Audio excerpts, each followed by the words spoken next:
सभी लोगों का नमस्कार है क्लासेस में। तो जो लोग सीएमई पुणे जेई डिप्लोमा का एग्जाम होने वाला है हमारा, जो जेई डिप्लोमा का एग्जाम जो है 5 मई को, sorry CME Pune JE diploma का जो एग्जाम होने वाला है, जो लोग हमारे ऑलरेडी स्टूडेंट हैं जो ऐप में ज्वाइन कर चुके हैं, उनके लिए स्पेशली एक खबर है, ये सभी लोगों के लिए जानकारी के लिए, कि जिन लोगों ने कोर्स ज्वाइन किया हुआ है वहां से हमारे पास टेस्ट के लिए डिमांड आई थी कुछ स्टूडेंट्स की कि हम लोग टेस्ट कंडक्ट करें ताकि आप लोगों की रिवीजन हो जाए।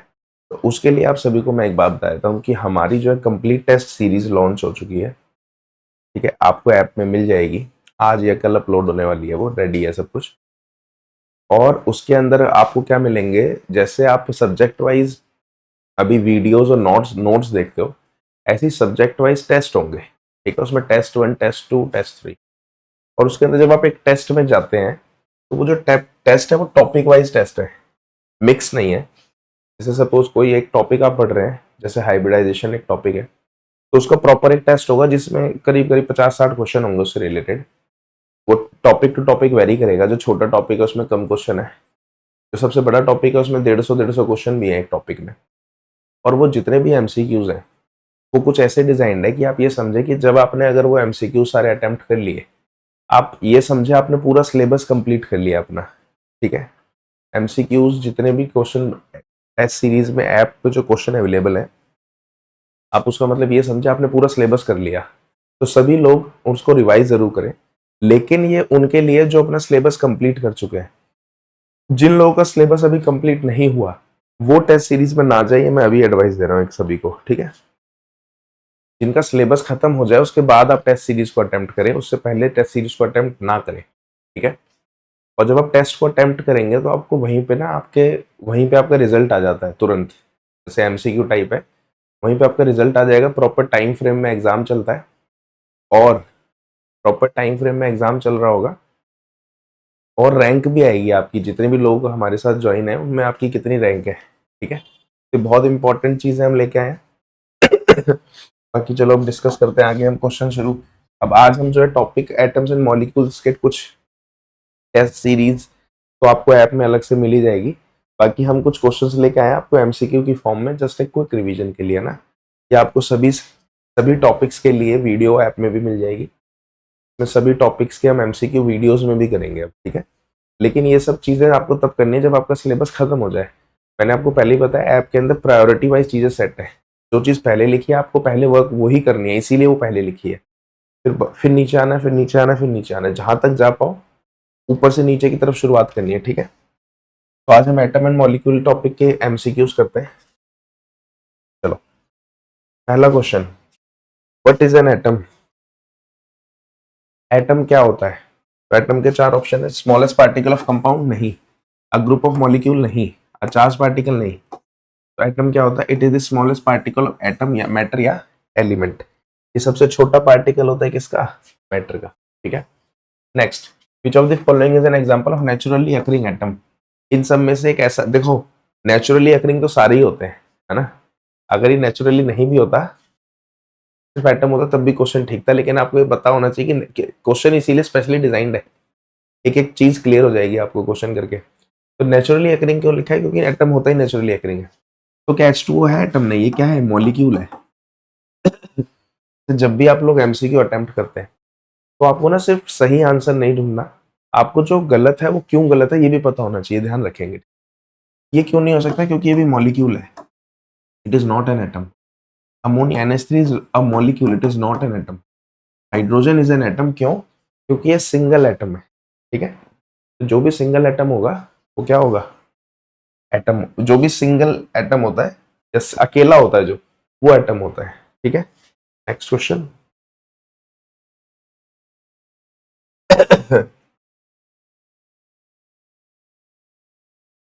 क्या? An atom is formed when an atom, sorry molecule, अब मॉलिक्यूल एटम मॉलिक्यूल में ऐसे ही होता है, बार बार एटम मॉलिक्यूल चलता रहता है। कुछ मेरी तबीयत भी खराब है, अभी आवाज ठीक नहीं है। चलो, मॉलिक्यूल क्या होता है? Molecule is formed when, molecule कब बनता है? एक एटम लूज इलेक्ट्रॉन नहीं, जब एटम छोड़ देता है इलेक्ट्रॉन तब वो क्या बनता है? तो ये कैटायन बन जाता है। इसका आंसर क्या, ये किसका आंसर होना चाहिए था, कैटायन का।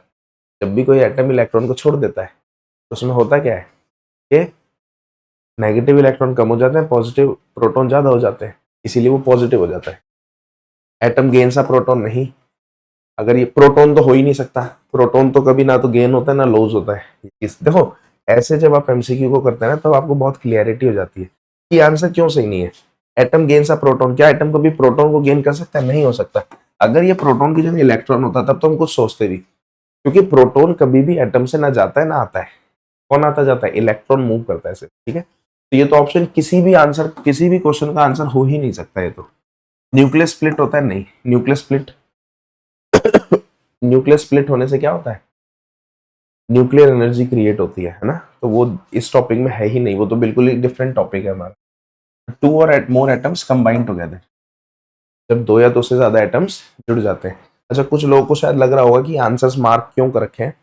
आंसर मार्क इसलिए कर रखे हैं कि आप लोगों को क्लियरिटी आइडिया हो जाए, है ना, आप लोगों को वेट ना करना पड़े, सामने क्लियर हो कि आंसर है क्या। क्योंकि वीडियो जब सुनते हैं ना तो आपको डाउट रहेगा कि आंसर सही क्या है, वेट करना पड़ेगा, सामने टिक है तो आपको पता रहेगा आंसर सही। लेकिन जब आप टेस्ट सीरीज में जाएंगे तो आपको प्रॉपर टेस्ट के वे में मिलेगा ये, ठीक है।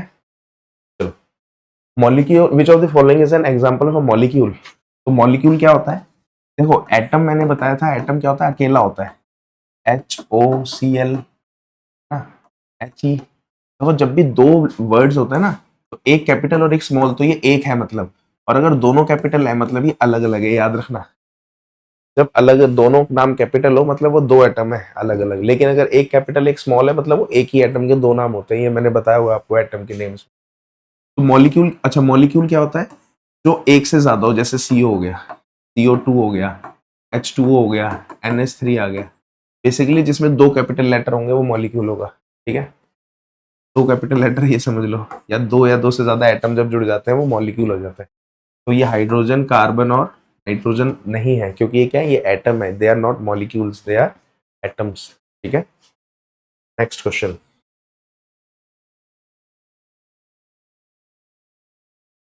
अगला क्वेश्चन है, what is the chemical formula of carbon dioxide. Carbon dioxide का केमिकल फॉर्मूला हमारा क्या होता है, कि देखो CO नहीं, it is carbon monoxide. CTO जैसा कुछ होता ही नहीं, ये भी नहीं होता। ये एक फॉर्मूला होता है लेकिन किसका होता है, कार्बन मोनोऑक्साइड का। लेकिन ये सही आंसर नहीं है, देखो इसीलिए मैंने टिक कर दिया, क्योंकि मैं किसी और वे में टिक किया मैंने सिर्फ टिक करने के लिए बताया कि ऐसा फॉर्मूला होता है, लेकिन वो कार्बन मोनोऑक्साइड का होता है। इसीलिए ये इस आंसर पे रिलाई करेंगे आप लोग, मैं पहले आंसर मार्क करके लाऊंगा इसीलिए। CO2 is the formula of carbon dioxide, ठीक है। और यहाँ पे X का लिखने का मतलब ये है कि ऐसा कोई फॉर्मूला होता ही नहीं है, ठीक है, क्लियर है। किसी को भी कोई डाउट है एग्जाम से रिलेटेड या जो भी बात है, आप लोग दिए हुए नंबर पे मैसेज कॉल कर सकते हैं, आप सभी के पास नंबर फ्लैश हो रहा होगा। और टेस्ट सीरीज को मैं पहले ही बता रहा हूँ, बार बार बता रहा हूँ, टेस्ट सीरीज वही लोग करेंगे जिनका सिलेबस खत्म हो गया है, ही टेस्ट सीरीज को ज्वाइन करें। और टेस्ट सीरीज जो लोग टेस्ट देना चाहते हैं, खुद को सेल्फ एनालिसिस करना चाहते हैं, उनके लिए सब्जेक्ट वाइज और टॉपिक वाइज। कभी भी आप पेपर से बहुत पहले मिक्स पेपर ना करें। मिक्स पेपर भी हम डालेंगे, पेपर से 2-4 दिन पहले डालेंगे, तब प्रैक्टिस करेंगे पूरा एक्चुअल में एग्जैक्टली एग्जाम की फॉर्म में मैं पेपर दूंगा आपको 3-4, वो पेपर से जस्ट 1-2 दिन पहले प्रैक्टिस करना, उससे पहले कोई बर्डन नहीं लेना। तब तक सब्जेक्ट वाइज और टॉपिक वाइज ही पढ़ना है, ये ध्यान रखेंगे, ठीक है। अब molecule of element is made up of, देखो मॉलिक्यूल दो तरह के होते हैं, मैं बता चुका हूँ आपको। मॉलिक्यूल दो तरह के होते हैं, एक होता है मॉलिक्यूल ऑफ एलिमेंट और एक होता है मॉलिक्यूल ऑफ कंपाउंड, ठीक है। मॉलिक्यूल ऑफ एलिमेंट के अंदर हमने क्या किया था, मॉलिक्यूल ऑफ एलिमेंट होता है जो एक जैसे एटम से बनता है, जैसे O2 H2। अब जाहिर सी बात है मॉलिक्यूल है तो एक से ज्यादा एटम तो होंगे ही। और मॉलिक्यूल ऑफ कंपाउंड क्या होता है, जो अलग अलग एटम से बनता है, जैसे H2O, CO2, NH3, ठीक है। तो molecule of element is made up of, किससे बना होता है, टू और more elements of same kind और करंट है। अगर ये डिफरेंट काइंड है तो ये क्या हो जाता है, मॉलिक्यूल ऑफ कंपाउंड हो जाता है। मॉलिक्यूल ऑफ कंपाउंड जो मैंने ऊपर डेफिनेशन, ठीक है। ओनली वन एटम से तो मॉलिक्यूल ही नहीं बनता, आयंस ऑफ डिफरेंट एलिमेंट से मॉलिक्यूल नहीं बनता है। हालांकि ये चीज भी मैं बता दूं कि एटम से आयन बनता है।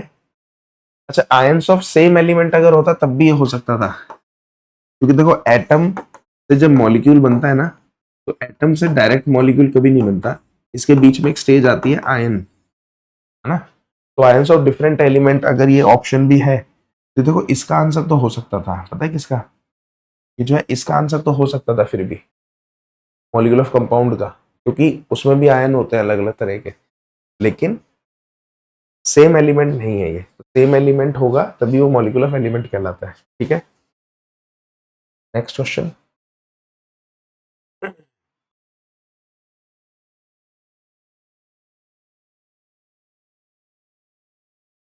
ब्रश क्या है ये, ब्रश जो मिटाने के लिए होगा ना।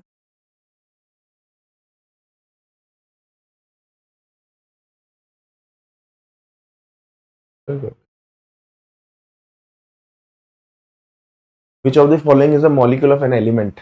मॉलिक्यूल ऑफ एन एलिमेंट में अभी बता चुका, जब एक जैसे एटम होते हैं, जब एटम एक जैसे होता है तब वो क्या कहलाता है, मॉलिक्यूल ऑफ एलिमेंट। जैसे कि O2, यहाँ पे सही आंसर। देखो ये सब क्या है, ये तीनों है मॉलिक्यूल ऑफ कंपाउंड, क्योंकि इसमें अलग अलग तरह के एटम जुड़े हैं, ठीक। देखो एक्चुअल में कहीं से भी टेस्ट उठा लेना, पेपर उठा लेना बहुत नुकसानदायक होता है। आप लोगों को समझ आ रही होगी बात कि टेस्ट पेपर ऐसे हैं कि आपको एक टॉपिक क्लियर होना चाहिए, स्पेशली बनाया गया है बहुत टाइम लेके, ये तो बहुत इंपॉर्टेंट है कंटेंट वही करना जो हम करा रहे हैं, ठीक है। इधर उधर से कुछ भी नहीं उठाना, मैं पहले ही बता चुका हूँ आप सबको, ना तो आपको कोई बुक उठानी है, अच्छा कुछ भी उठाना है उठाओ, लेकिन जब हमारी ऐप पे से आप सब कुछ खत्म कर चुको ना, उसके बाद आपको जो उठाना है उठाओ, कोई इशू नहीं है, ठीक है। लेकिन उसके बाद उठाना जब ये सब हो जाए, ऐसा ना हो कि ये पूरा नहीं हुआ और कुछ और उठा रहे हो। किसी भी एक चैप्टर में अलग से मत घुस जाना, कोई एक टॉपिक पढ़ रहे हो, मानो एक टॉपिक पढ़ लिया, फिर आप सोचो मैं कहीं और से पढ़ लूँ, ऐसा मत करना। पहले पूरा सिलेबस खत्म करना, उसके बाद कहीं और से जो पढ़ना है पढ़ना, ठीक है। Next, molecule of compound. Molecule of compound कैसे बनता है, अलग अलग तरह के एटम के जुड़ने से। टू और मोर एलिमेंट ऑफ डिफरेंट काइंड, ठीक है। वन टाइप ऑफ एटम से तो नहीं बनता ये, सेम काइंड से भी नहीं बनता, प्रोटॉन और न्यूट्रॉन से नहीं बनता। जब दो से ज्यादा एलिमेंट या एटम, एक ही बात होती है। हम जो है एटम और एलिमेंट को इंटरचेंजेबली लिख सकते हैं, एटम की जगह एलिमेंट, एलिमेंट की जगह एटम चल जाता है बहुत बार, ठीक है। हालांकि बहुत कम होता है, डेफिनेशंस वगैरह में ही चलता है, लेकिन कई जगह यूज होता है। तो टू और मोर एलिमेंट लिखो या एटम लिखो, एक ही बात है, ठीक है। Next question,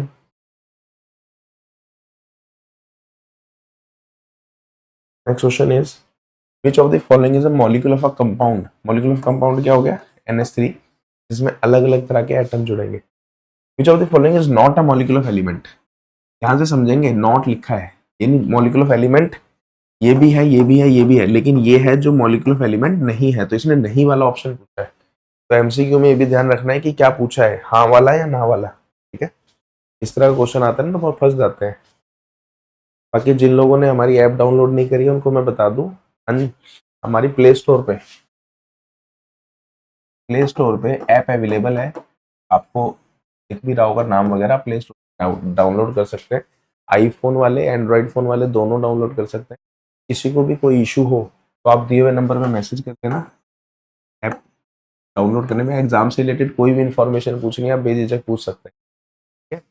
CME JEE diploma जो एग्जाम होता है जिसका एग्जाम के लिए आप किसी भी तरह की कोई भी क्वेरी है, हम 2012 से के लिए एग्जाम कंडक्ट क्लासेस लेते हैं ऑलमोस्ट विद 100% रिजल्ट, ठीक है। और आप किसी को भी कोई भी क्वेरी आप मैसेज करके पूछ सकते हैं, ठीक है। नेक्स्ट इज अगला question, what do atomic atomic mass represent. Atomic mass किसको रिप्रेजेंट करता है, तो एटॉमिक मास रिप्रेजेंट किसको करता है, मास ऑफ एन एटम। जैसे हम तराजू पे सब्जी तोलते हैं ना, सब्जी तोलते हैं, कोई भी सामान तोलते हैं, वैसे ही एटम को जब तोलते हैं तो उसे क्या बोलते हैं, mass of atom. Mass of molecule नहीं होता, इसको क्या बोलते हैं, इसको बोलते हैं मॉलिक्यूलर मास। अगर मास ऑफ मॉलिक्यूल होता तो ये क्या कहलाता है, मॉलिक्यूल। देखो यहाँ अगला क्वेश्चन ही है, तो मॉलिक्यूलर मास क्या है, मास ऑफ मॉलिक्यूल होता है, लेकिन जो एटॉमिक मास है वो क्या है, मास ऑफ, ठीक है। नंबर ऑफ प्रोटॉन्स नहीं होता, नंबर ऑफ प्रोटॉन्स को क्या बोलते हैं, नंबर ऑफ प्रोटॉन्स क्या होता है, एटॉमिक नंबर होता है ये, atomic number. Number of electrons भी एटॉमिक नंबर होता है, लेकिन इसमें याद रखें कि अगर पेपर में यही क्वेश्चन होता है, एटॉमिक नंबर होता है सपोज, तो किसको टिक करते हैं, अगर ये एटॉमिक नंबर होता तो नंबर ऑफ प्रोटॉन को टिक करते हैं, इलेक्ट्रॉन को नहीं करते, ध्यान रखना है। बाय डेफिनेशन प्रोटॉन होता है, इलेक्ट्रॉन नहीं होता, ये बात मैंने टॉपिक में स्पेशली बता रखी है, इसीलिए एमसीक्यू करना इंपॉर्टेंट है। और ये स्पेशली उनके लिए जो टेस्ट पेपर्स मांग रहे हैं कि टेस्ट लें, उनके लिए स्पेशली ऐप में डिजाइन है। आप जब मन चाहे जाके पेपर दें, रिजल्ट अपना देखें, आपका सेल्फ एनालिसिस हो जाएगा, रैंकिंग भी आ जाएगी। ठीक है, और ये है मास ऑफ मॉलिक्यूल। तो आपको जितने भी चैप्टर्स हैं, तीन सभी सब्जेक्ट से, इंग्लिश, मैथ्स, फिजिक्स, केमिस्ट्री, उन सभी के टॉपिक वाइज टेस्ट की वीडियोस भी आ जाएगी ऐप में, ऐसे ही पूरी सॉल्व वाली। इसके अलावा आपको ये एमसीक्यू फॉर्म में टेस्ट पेपर्स भी अवेलेबल होने वाले हैं कल से ही ऐप में। लेकिन मैं बार बार बोल रहा हूँ, इनको वही करें जिनका सिलेबस खत्म हो जाए। सिलेबस खत्म करने से पहले इन सब चीज़ों में ना पड़े। इसीलिए ना मैं चीज़ों को डालने से पहले काफ़ी सोचना पड़ता है हमको, क्योंकि बंदा ना रॉन्ग डायरेक्शन में चला जाता है। जो भी स्टूडेंट हमारा क्लास भी ले रहा है, ज्वाइन भी है, उनसे एक रिक्वेस्ट है कि हर थोड़े दिन में ना पूछते रहा करें कि आप क्या कर रहे हैं, है ना। आप प्लीज़ हमें मैसेज करते रह करें या पूछ लिया करें कि आगे क्या करना है, क्या स्ट्रैटेजी है। कई बार ना लोग गलत स्ट्रैटेजी फॉलो कर लेते हैं हमारी जब बात होती है। तो होता क्या है कि जैसे ऑफलाइन भी कोई स्टूडेंट आते हैं जो हमारे सामने दिल्ली में बैच में, जब ऑफलाइन आते हैं ना, तब हम ज़्यादा पकड़ पाते हैं। क्योंकि मैंने देखा है कि ऑफलाइन जैसे कोई स्टूडेंट आया, उन्होंने क्या किया, एक चैप्टर पढ़ लिया, फिर वो चैप्टर कहीं और से पढ़ रहे हैं। तो मैंने उनको बोला कि ऐसा कब बिल्कुल भी ना करें। कहीं और से मतलब बुक उठा रहे हैं, ये उठा लिया, वो उठा लिया। मैंने उनको बोला जब तक आपका सिलेबस खत्म ना हो जाए तब तक आपको ऐप से बाहर हिलना ही नहीं है। ये मैं हमेशा बोलता हूँ कि आपको ना तो कोई बुक रेफर करनी है, ना कुछ भी नहीं लेना। आपको सीधी सी बात बता रहा हूँ, एक वर्ड ऐप। आप ऐप के अंदर आए, ऐप के अंदर जो दिया वही करना है। बाहर का तब करना है जब सिलेबस खत्म हो जाए। पहले सिलेबस खत्म कर लो, ये टेस्ट पेपर की वीडियो देखनी है देख लो, नहीं तो डायरेक्ट अपने टेस्ट पेपर से अप्लाई करो, उसमें अपने रिजल्ट देखो, उसमें आप सब कुछ परफेक्ट है तब कहीं और जाओ। जब तक ये पूरा नहीं हो रहा तब तक बाहर कुछ नहीं छेड़ना। ठीक है, और वैसे तो बाहर की जरूरत ही नहीं है, लेकिन स्टिल कुछ स्टूडेंट होते हैं जिनको लगता है मैं ये भी कर लूँ वो भी कर लूँ। हमको भी पता है आपकी क्या रिक्वायरमेंट, आपसे ज्यादा हमको चिंता है। हाँ? तो हम हमेशा पेपर से 2 कदम एक्स्ट्रा ही होता है हमारे पास, सब कुछ निश्चिंत रहे आप। ठीक है, चलो आज के लिए इतना ही करते हैं। बाकी किसी भी तरह के डाउट्स के लिए आप दिए हुए नंबर पर मैसेज कर सकते हैं, प्ले स्टोर से ऐप डाउनलोड कर सकते हैं। आईफोन और एंड्रॉयड दोनों में ऐप चलती है। किसी भी तरह का कोई भी इश्यू हो तो आप दिए हुए नंबर पर मैसेज करें। ठीक है, तो बाय बाय, टेक केयर।